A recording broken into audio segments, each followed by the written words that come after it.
bagaimana disampaikan dari global level. Boleh lanjut? Ya, seperti kita ketahui Bapak dan Ibu, bahwa sampai saat ini penyakit TBC itu tetap menjadi penyebab utama untuk kematian akibat penyakit menular. Dan juga di beberapa dekade terakhir ini sudah lebih dari 1 miliar kematian yang sudah disebabkan oleh TBC. Lalu juga di sini dikatakan setiap tahun hampir 10 juta orang di seluruh dunia ini menjadi sakit TBC. Dan juga TB resisten obat tetap dan terus menjadi suatu public health crisis. Nah, ini ada beberapa resiko yang membuat TB itu tidak bisa dengan baik dan juga menjadi satu penyakit yang fatal. Lanjut. Ini saya ingin menarik perhatian Bapak dan Ibu bahwa sampai saat ini penyakit TBC ini salah satu penyakit yang mengalami dampak serius dari pandemi COVID-19.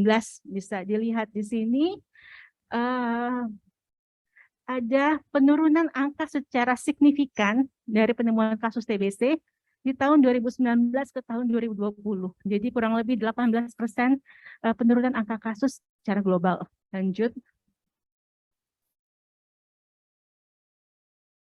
Dan ada 16 negara yang bertanggung jawab akan penurunan dari kasus ini, dan Indonesia menyumbang 14% sebagai negara kedua yang menyumbang penurunan kasus terbanyak. Lanjut. Dan ini yang ingin saya tekankan pula, bahwa saat ini kita melihat kenaikan angka kematian akibat TBC. Jadi kita bisa lihat tahap sekarang kita ini kembali ke level di mana kita di tahun 2017. Yang tadinya selalu turun, sekarang kita angkanya menaik. Bisa lihat di sini ada angka yang di situ bisa dilihat tadi turun, sekarang kita menaik.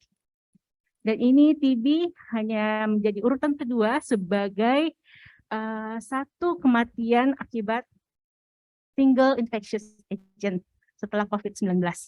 Lanjut. Nah, ini saya ingin juga mau mengingatkan Bapak Ibu bahwa kita mempunyai global target. Tadi sudah disampaikan oleh Ibu Tiara bahwa kita ada target SDGs, kita ada target WHO TB strategi, dan kita juga pada tahun 2018 kemarin Indonesia berpartisipasi sebagai salah satu negara yang mendukung adanya UNHLMTB, di mana di sana kita menyepakati bahwa pada tahun 2022 kita akan menemukan 40 juta kasus TB, lalu juga sekitar 30 juta diberikan untuk TB preventive treatment. Dan juga yang penting adalah dari hasil UNHLM itu adalah adanya funding untuk TB research secara global minimal 2 juta US dollar per tahunnya. Lanjut. Nah, ini juga mengapa kita sekarang bicara soal research dan inovasi. Kita melihat di dalam kurva ini, ketika kita bilang kita mau ending TB di tahun 2035, peran dari riset sangatlah penting. Mengapa? Kalau Bapak Ibu lihat dari garis yang titik-titik merah ini, itu adalah current global trend. Ini sebelum pandemi ya. Jadi turunnya masih landai. Ketika kita mau mencoba mengoptimisasi dari penggunaan tools diagnostik yang ada pada saat ini, lalu juga untuk meningkatkan universal health coverage and social protection, kita bisa lihat turunnya akan lebih banyak, kurang lebih 10%.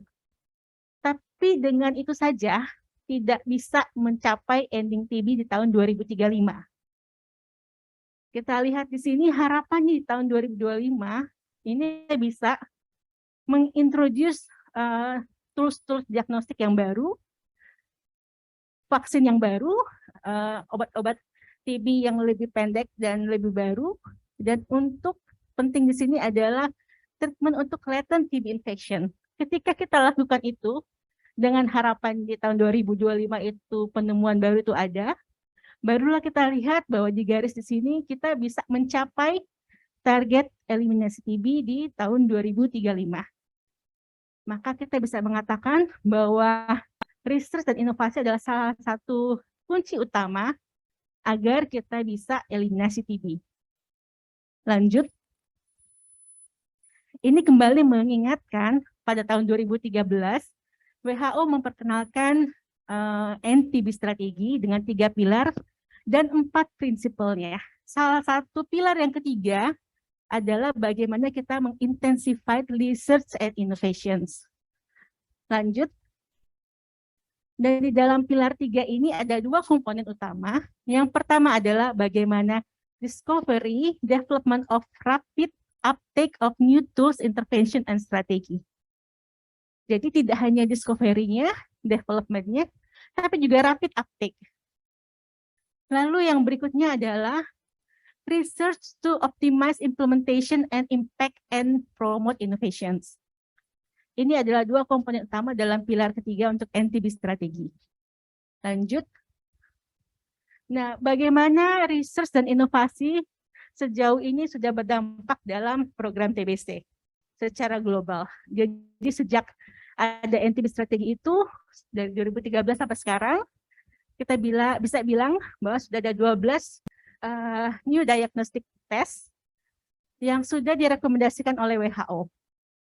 Lalu juga kita sudah mencapai bahwa treatment of drug susceptible TB untuk TB biasa di guideline WHO yang terbaru kita bisa memperpendek sampai 4 bulan.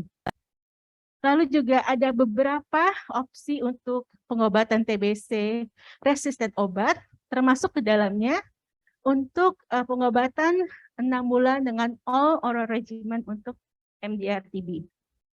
Lalu juga sudah ada beberapa pilihan yang lebih aman dan lebih pendek durasinya untuk TB preventive treatment, untuk mengobati TB infeksi laten.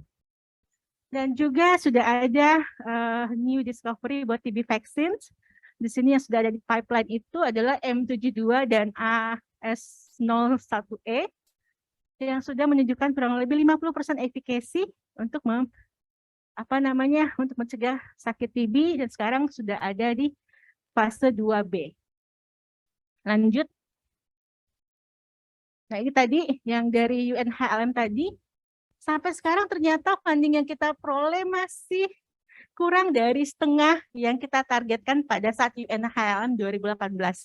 Padahal tahun depan kita sudah ada UNHLM berikutnya, nah 2023, untuk mengevaluasi apa yang kita lakukan, apakah target-target itu tercapai atau tidak.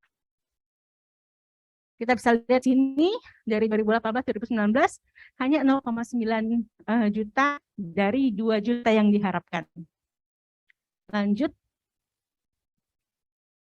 Ya, ini sama intinya bahwa kita belum bisa mencapai target di UNHLM untuk adanya US 2 billion secara per tahun, gitu masih kurang sekali. Sehingga untuk meningkatkan domestic funding untuk riset dan inovasi ini juga sangatlah penting. Lanjut. Nah, untuk ini tahun 2020 sebenarnya WHO sudah meluncurkan satu global strategi untuk research and innovation. Di dalam dokumen ini ada 4 strategi utama untuk research innovations. Pertama, bagaimana kita meng-create enabling environment for TB research and innovations. Lalu yang kedua, bagaimana kita meng-increase financial investment in TB research and innovations. Yang ketiga, bagaimana kita mempromote and improve approaches for data sharing. Yang keempat adalah bagaimana kita meng-ensure equitable access to the benefits of research and innovations. Jadi ada 4 strategi utama. Lanjut, saya akan coba mengupas komponen-komponen di masing-masing strategi tersebut. Yang pertama, bagaimana kita meng-create enabling environment buat high quality TB research and innovations. Yang satu adalah bagaimana kita bisa men-streamlining dan harmonizing regulatory process for the review of clinical trials and other research activity. Mungkin kita, Bapak Ibu di sini bersama menanyakan kembali ke diri kita masing-masing, apakah Indonesia sudah melakukan ini atau tidak? Lalu yang kedua adalah strengthening capacity to evaluate products studied elsewhere to allow effective products to be imported. Jadi ada beberapa produk yang sudah dilakukan trialnya tapi tidak di Indonesia katakanlah. Apakah kita bisa mempunyai satu sistem dan mempunyai kapasitas yang cukup untuk mengevaluasi produk-produk tersebut agar bisa melakukan rapid uptake di negara kita. Lalu yang selanjutnya adalah developing country-specific TB research agenda and strategic plans in line with the National Health Research Strategic Plan. Apakah negara sudah mempunyai riset agenda? Dan apakah riset agenda yang ada tersebut sudah inline dengan rencana strategis untuk riset secara nasional? Lalu berikutnya, capacity building dan collaboration among other actors in innovation system. Apakah kita sudah melibatkan partner-partner kita yang bergerak di innovation system ini, di dalam research dan inovasi kita? Lalu bagaimana kita set up systems to observe and report on TB research undertaken in country level and its impact. Bagaimana kita bisa mendokumentasikan, mereport studi-studi riset yang dilakukan di dalam negara kita ini. Kemana kita harus melaporkan, dan studi-studi tersebut bagaimana kita bisa mengolahnya menjadi suatu data atau kebutuhan yang merefleksikan kebutuhan program TB nasional, dan bagaimana kita menggunakannya dalam program nasional kita untuk memperbaiki program nasional kita. Lanjut. Nah, ini masih terkait untuk create enabling environment. Lanjut, yang berikutnya adalah bagaimana kita strengthening existing public-private partnership and product development partnership nationally and globally. Ini sebenarnya sejalan dengan yang diusulkan oleh Prof. Nasrum di rapat JATSAT kemarin ya. Bagaimana kita juga sudah melibatkan atau membentuk partnership dengan product development. Berikutnya adalah bagaimana kita meng-increase the number and profile of local researcher engage in TB research. Ini mungkin bisa kita lakukan melalui forum JATSAT TB. Dan lalu bagaimana kita participate in international collaborative research initiative to support the development of new approaches and medical innovation to fight TB through North-South, South-South, bilateral, regional, and global collaboration research network.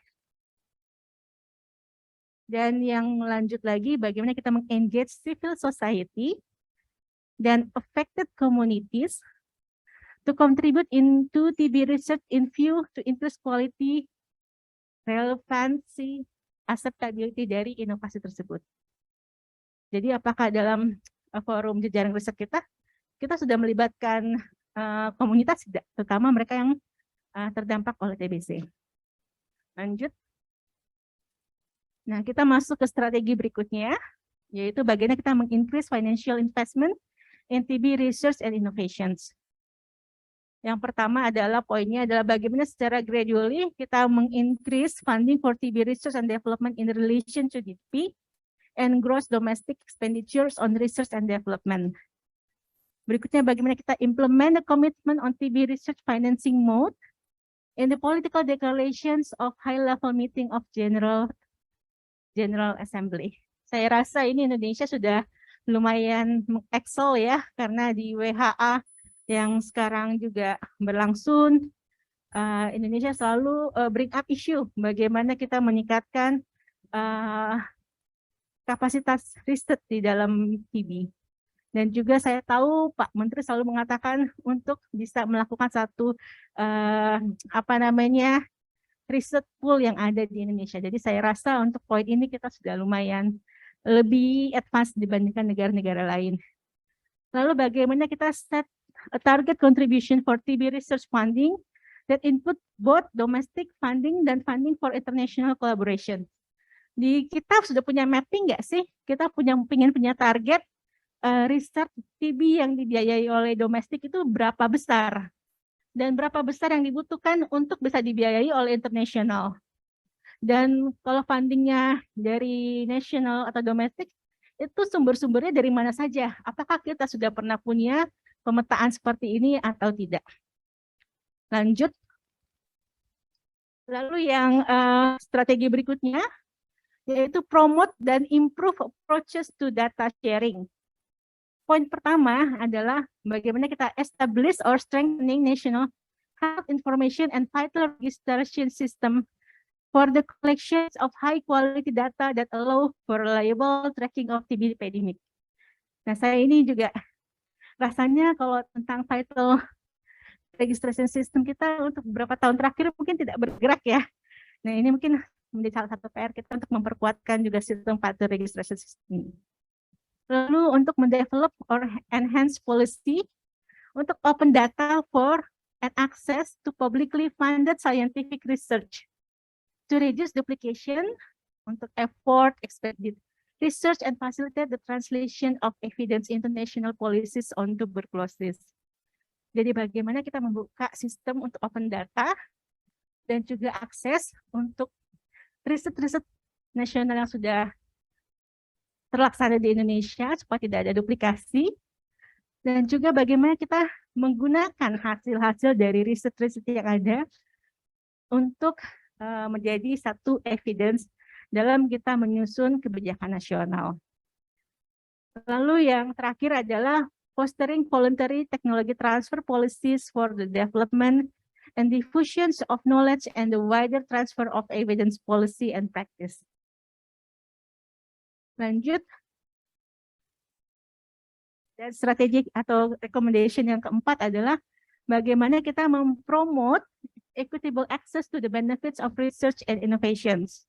Di sini bagaimana kita bisa meng-ensure the availability of most recent guidelines on the prevention, diagnosis, and treatment TB, together with the necessary human infrastructure and material resources at all levels of healthcare system, including those catering to the key population. Nah, apakah kita sudah sampai di level di sini? Apakah guideline-guideline yang kita nasional yang kita miliki sudah melihat juga bagaimana human infrastructure and material resources dan sudah menargetkan di semua level fasilitas kesehatan. Lalu berikutnya adalah untuk menginclude TB technologies and medicines in National Essential Medicine and Technology List.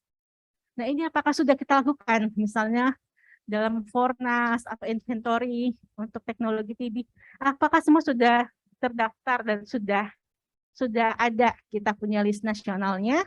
Dan bagaimana kita memastikan adanya effective supply chain management? Apakah sudah bagus? Lalu apakah sudah ada funding yang tersedia untuk mensupport operation, implementation, social, economic, and health system research? Nah, ini apakah sudah? Ketika kita ngomongin research TB, apakah kita sudah memasukkan operation research, implementation research, social, economic, and health system research? Karena ini mungkin penting untuk kita memastikan effective dan efficient delivery of research benefit-nya. Lalu berikutnya bagaimana kita mendevelop policies on trade, health, and intellectually. Apakah kita di country level sudah punya ini atau belum? Dan bagaimana kita mendevelop regulatory frameworks and fostering partnership across sectors and support policies that promote transparency in the public disclosures of clinical trial data. Data-data uji klinis kita sudah open public-nya, apakah bisa kita gunakan dengan secara baik dan benar atau belum. Dan sudah adakah regulatory framework-nya. Lanjut. Nah, ini ada beberapa contoh item-item kegiatan-kegiatan yang bisa kita lakukan untuk mengenable environment for TB research. Saya tidak akan baca satu persatu. Bapak dan Ibu kalau tertarik bisa membaca dokumennya langsung. Lanjut. Lanjut. Lanjut saja. Ini juga lanjut saja. Di skip aja ke slide berikutnya, Mbak. Lanjut lagi. Ya, ini sedikit bisa kembali. Ini sedikit untuk beberapa pertanyaan trigger ya, bagaimana kita berpikir tentang riset-riset yang dibutuhkan di Indonesia. Pertama kita melihat dari fokus ke konteks, apakah sudah ada difficulty in assessing healthcare. Lalu di sini kita bisa melihat tahapan-tahapan dari penyakit TB, dari uninfected, latent, active. Ini ada beberapa faktor yang menyebabkan, seperti ada perbedaan dari faktor-faktor ekonomi, faktor risiko, delayed, insufficient, atau inappropriate treatment. Apakah semua dari faktor-faktor ini kita sudah mempunyai satu penelitian yang ada di Indonesia. Lanjut. Lanjut lagi. Jadi kita berbicara ketika kita mau menginginkan satu evidence untuk scale up intervensi-intervensi baru, kita mungkin cukup bertanya ke diri kita, apakah is it scalable dan is it worth scaling up? Nah, ini ada beberapa pertanyaan kunci yang perlu kita pikirkan bersama-sama. Lanjut. Ya, yang ketiga ya, how should it be scaled up? Nah, ini mungkin kita akan membutuhkan satu diskusi tersendiri untuk sama-sama menjawab pertanyaan-pertanyaan ini. Lanjut. Nah, ini kenapa kita membutuhkan research ya untuk di negara level country. Pertama, untuk better functioning dari TB program. Kedua, untuk adanya new intervention to improve TB control. Dan juga untuk inform policy recommendations. Makanya ini adalah penting. Lanjut. Nah, ini saya ingin sedikit bercerita tentang beberapa terobosan-terobosan terbaru terkait riset dan inovasi. Pertama, kita bicara soal TB vaccines. Jadi di pipeline ini, sesuai dengan Global TB Report yang tahun lalu, kita sudah ada sebenarnya beberapa kandidat vaksin TB tadi yang sudah ada di fase 2B itu tadi yang M72 S01E. Ini yang tadi saya ceritakan di atas, ada 50% efektivitasnya untuk mencegah TB. Juga ada di fase 3 yang MTB-PAC dan FPM. Tapi seperti ini agak sedikit terhambat. Saya belum ada update lagi. Lanjut. Dan ini yang juga menarik bahwa WHO itu mempunyai satu roadmap untuk global introduction for new TB vaccines. Bapak Ibu bisa lihat sebenarnya kalau dari alur yang rutin, dari regulatory strategi, commercialism, itu sebenarnya sudah rutin dilakukan. Tapi yang ingin diusung di dalam roadmap ini adalah yang kuning di bawah, kotak kuning, bagaimana country TB vaccine value propositions. Jadi ini ingin meningkatkan keikutsertaan atau ownership dari negara-negara untuk membuat suatu proposition value dari TB vaccine yang spesifik per negara. Ini akan membantu sekali bagaimana secara global kita bisa mulai meningkatkan terkait penelitian vaksin TB dan bagaimana adopsinya terhadap introduksinya di dalam level country.